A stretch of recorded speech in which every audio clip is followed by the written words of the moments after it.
In the previous video, I discussed about different chunking strategies. In this video, I will show Python demo using different chunking strategies. First, we can check the fixed size chunking. First of all, you need to install the required library. For the fixed size chunking, I am using LangChain text splitter. So you have to install this library. Then import the library. This splits text based on character count. It does not check the meaning. It is simple, fast and commonly used for baseline chunking. This is the source document that we want to process. In real RAG system, this could be come from PDFs, web pages, etc. Now initialize the text splitter and add the required parameters, which are chunk size, chunk overlap, separator. Here, the chunk size is the number of characters in each chunk. Chunk overlap is the number of characters that are shared. Separator. Based on the separator, chunk will be divided. For example, if we give a separator as /n, which is the next line, text will split when a new line is detected in the text. This line breaks the long text into smaller chunks. Here we print all the chunks. Now we can run this script.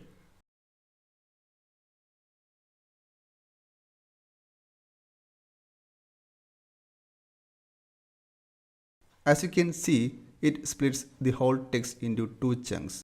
Here, as you can see, there is a new line after the word traveler. That's why it splits there. If I add a new line in any other part of this text, it will split again. Now I am adding the next line here. If I run again, it creates another chunk.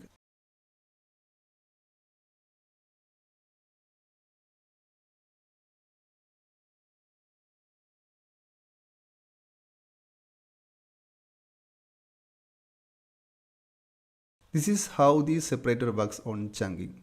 You can also add other separators like full stop, space, etc. So this is the demo of how fixed size chunking works. Now we can check recursive chunking.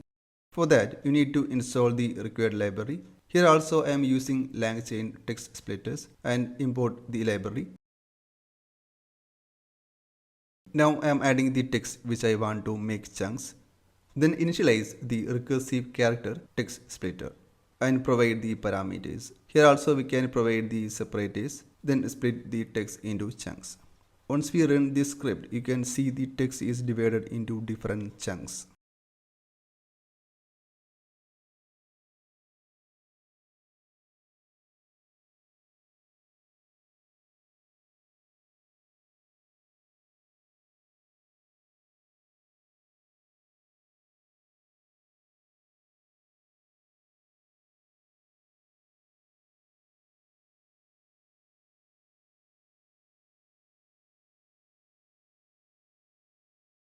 Recursive chunking tries to preserve structure before checking row size limits. It splits a text using hierarchy of separators.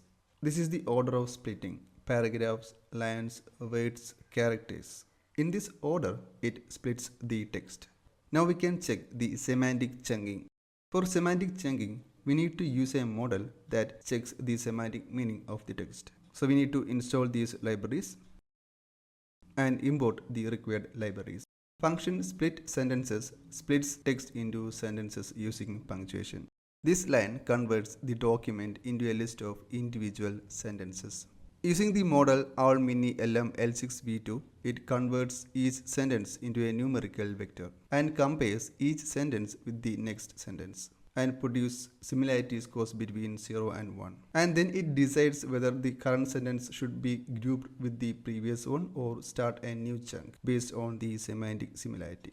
If two adjacent sentences are semantically similar, then it keeps them in the same chunk. If they are not similar, start a new chunk. So based on the topic, it combines sentences into one chunk.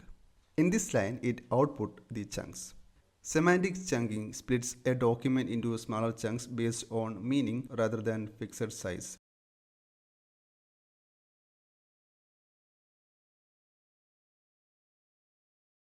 First, the text is divided into individual sentences using a simple rule based on punctuation. Each sentence is then converted into a numerical representation using a pre-trained language model. These embeddings capture the semantic meaning of each sentence, allowing the code to understand which sentences are talking about similar topics. Then the code compares each sentence with the one that follows it using cosine similarity. If two sentences are semantically similar enough, they are grouped into the same chunk. When the similarity drops below the threshold, a new chunk is started. The final output is a set of text chunks where each chunk contains sentences that discuss the same idea, making the text more useful for tasks like RAG. So that's all about today's video. Thank you for watching and see you in the next video.